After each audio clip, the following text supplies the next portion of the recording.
What's up?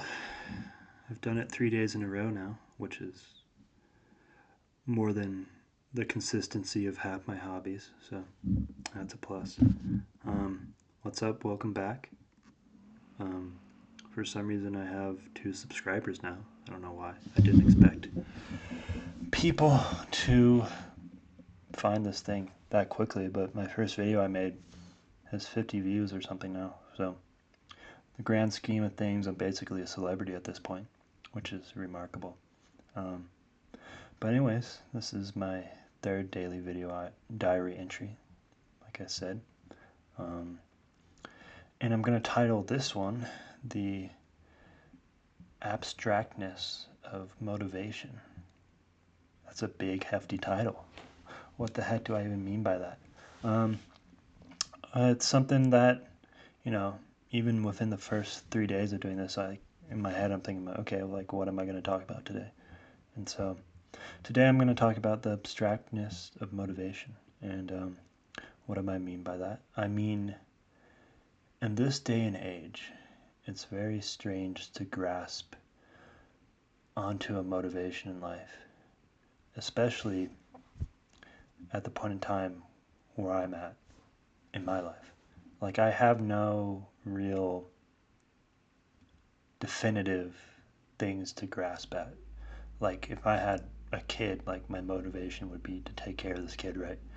And of course, I'm in college, like, my motivation is to get a college degree, but that's kind of abstract to me. Like, it's not really anything like you interact with on a day-to-day basis, right? It's just kind of something out there in the ether that eventually you'll get this diploma and get this job and then whatever.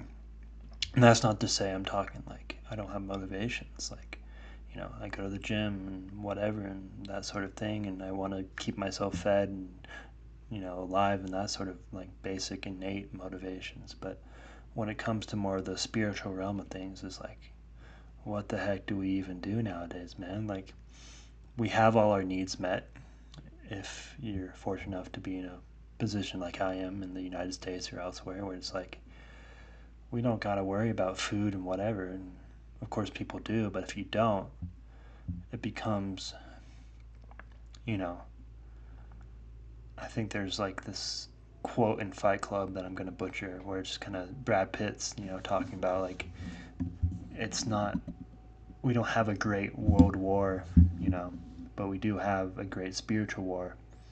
And I think because we have this great spiritual war nowadays, is kind of thankfully allows us to, go more inwards and try to really ponder what it is we want to motivate ourselves.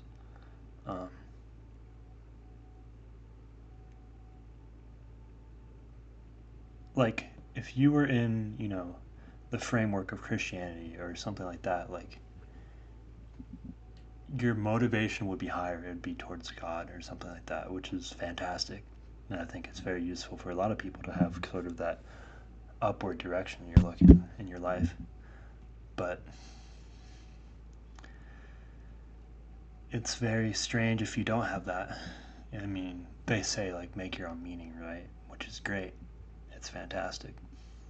And like throughout my life I've done that. But wouldn't it be nice if you just had a nice clean checklist? You just check out that and like, oh, this is what I gotta do.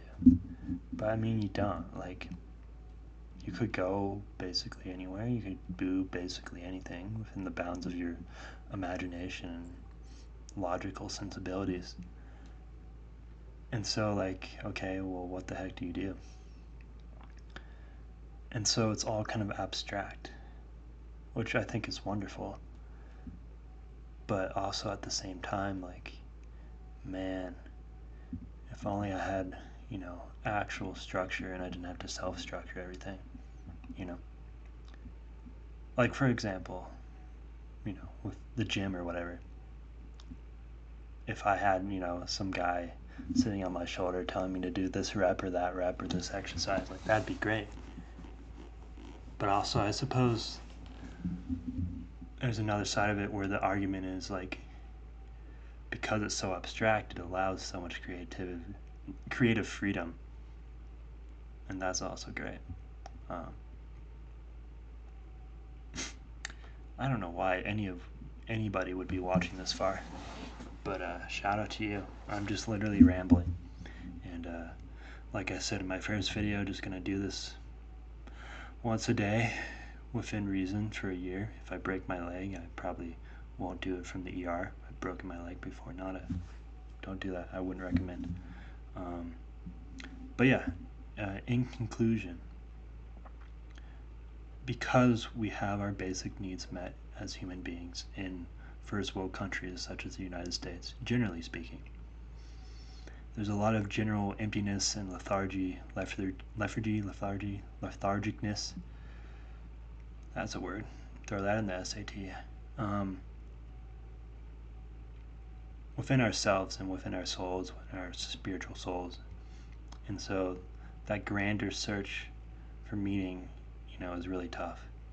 And so no wonder people turn to drugs and alcohol and pornography and that sort of thing, kind of like what I did, as a kid when I was 10, 11, 12, 13, whatever, 14, keep counting up the numbers. It's like,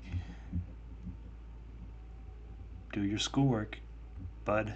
It's like, okay, well, what? None of the stuff I did in high school. Sure, I learned how to do addition and subtraction, but it's just like, you look back at what you did in high school and it's like, well, this hasn't really brought that much value to my life.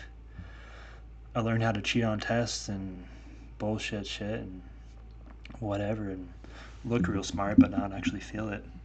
And pretend to be an intellectual when I'm definitely not. And it's almost like I cheated myself out of education, And I feel like that's happened to a lot of kids nowadays where it's like, this school stuff ain't interesting. I'd rather, scroll on TikTok. It's like, oh, what's that? Huh? It's really strange.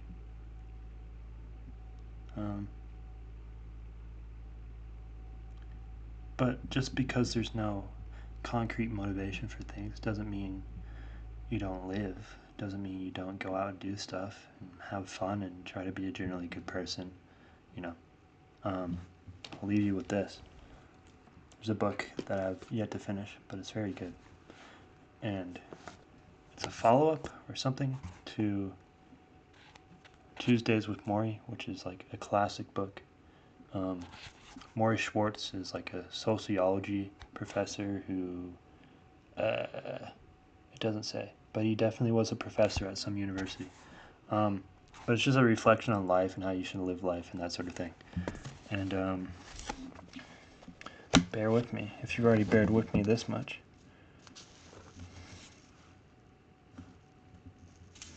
He has this great quote in here. Got the book out. This is intense stuff. It says, "Words to Live by Maury Schwartz." And it's on different things. You might be able to see this. But he has one specifically on worship.